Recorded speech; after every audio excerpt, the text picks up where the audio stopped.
আসছি আসছি, কথা কানা নাকি? ধরো তো ভাই।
এক রোদচল মলে চৈত্রিক দুপুরে গ্রামের প্রান্তিক মেঠোপথের ধারে ঘন বাঁশঝাড়ের পেছনের নির্জন ঘাটে তিন চঞ্চল ও ভবঘুরে বন্ধুর আমোদ প্রমোদের মধ্য দিয়ে শুরু হয় এই কাহিনীর যাত্রা।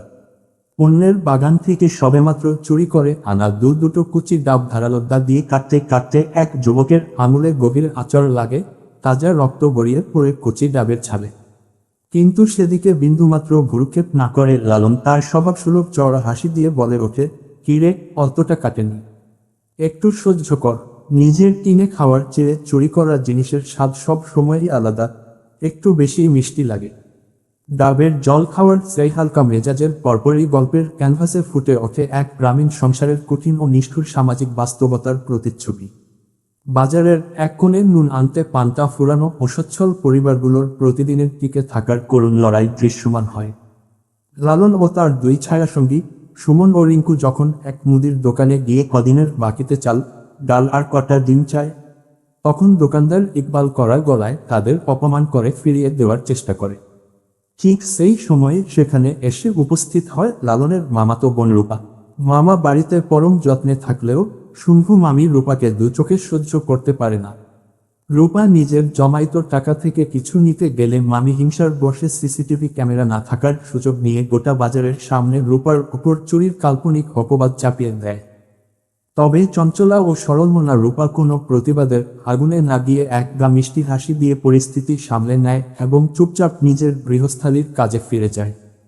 অন্য প্রান্তে দারিদ্র্যের তীব্র কষাঘাতে পিষ্ট হচ্ছিল গ্রামের এক বৃদ্ধ কাকা। ঘরের পঙ্গু শয্যাশায়ী স্ত্রী আর অনাহারের সংসার চালানো তার একা শক্তিতে আর সম্ভব হচ্ছিল না।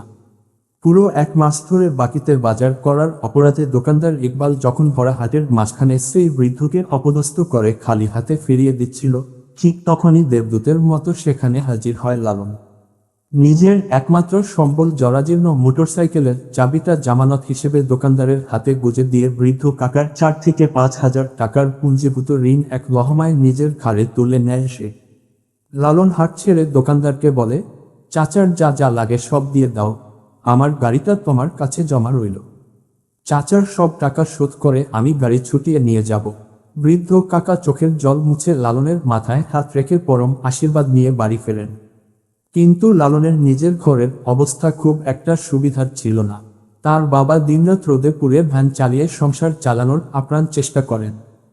হাটে হাটে মালামাল বিক্রি করে দিন শেষে যখন ঘরে ফেরেন, তখন নিজের পকেটের সামর্থ্য না থাকায় একমাত্র ছেলেকে এক টুকরো মাছ বা মাংস খাওয়াতে না পারার আক্ষেপ তাকে করে করে খায়।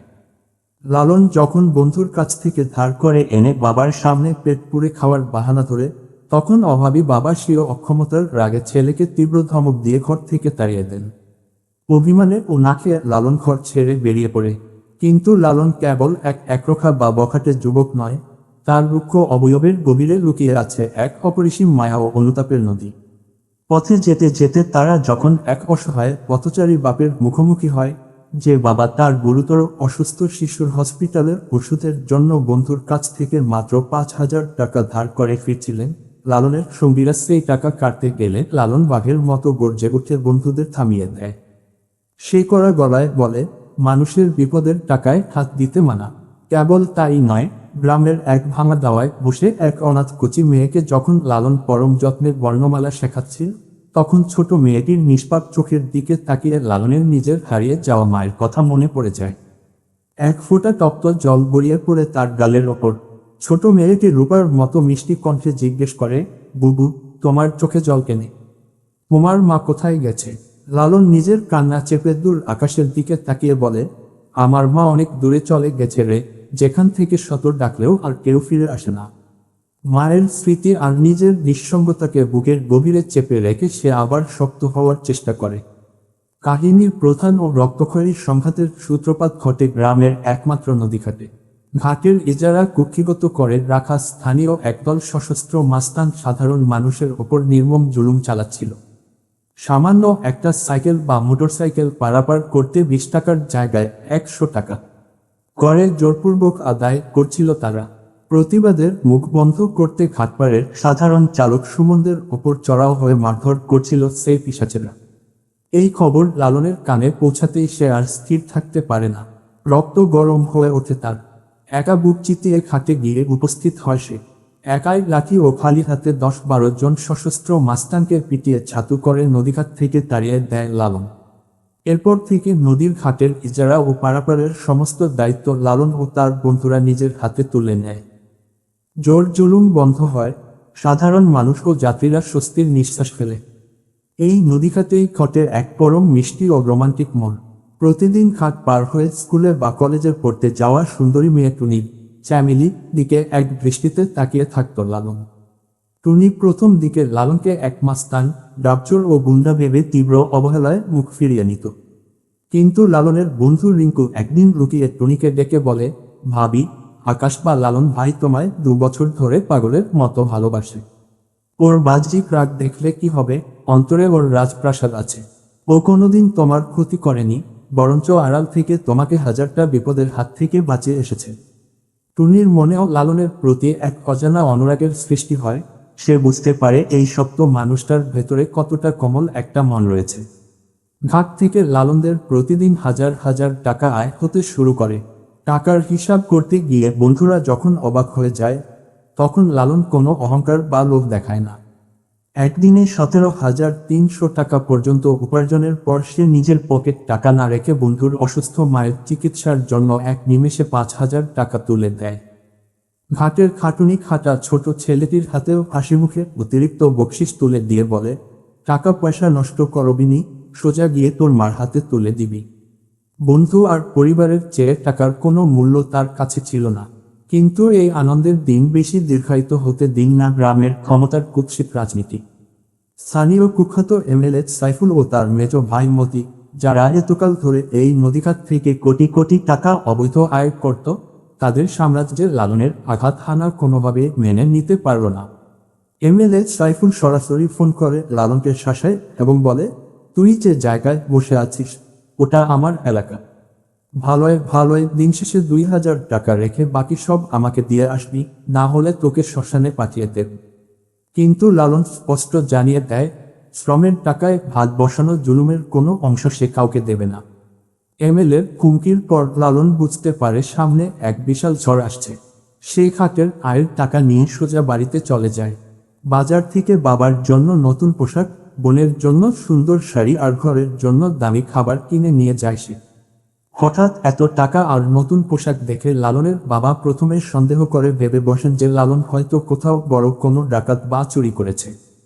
কিন্তু লালন যখন বাবার পায়ে হাত দিয়ে বলে, আব্বা, আমি কোনো খারাপ কাজ করিনি, ঘাটের মাস্তানদের তাড়িয়ে এখন আমরা সততার সাথে খেয়া পারাপার করছি, এটা সেই মেহন্তের টাকা। বাবার বুক গর্বে ভরে ওঠে। তিনি ছেলেকে বুকে জড়িয়ে ধরে হাউমাউ করে কেঁদে ফেলেন। তবে এই পারিবারিক সুখের আমেজ বেশি সময় স্থায়ী হলো না। সেই রাতেই যখন নদীঘাটের ওপারে জোছনার আলোয় লালন, রিঙ্কু ও সুমন এক জায়গায় বসে পরবর্তী জীবনের সুন্দর স্বপ্ন আঁকছে, ঠিক তখনই আধার চিরে গর্জে ওঠে একাধিক পিস্তলের গুলির শব্দ। এমএলএ সাইফুলের পোশাক খুনিরা অন্ধকারের আড়াল থেকে লালনদের ঘিরে ধরে অতর্কিত হামলা চালায়। রামদায়ের কোপার গুলির শব্দে থমকে যায় নদীর ঢেউ। এক বুক সততা, প্রেম আর রূপান্তরের স্বপ্ন নিয়ে রক্তে ভেসে যায় লালনের দেহ, আর নদীর ঘাটে জমে ওঠে এক ট্র্যাজিক, করুণ ও চিরন্তন স্তব্ধতা।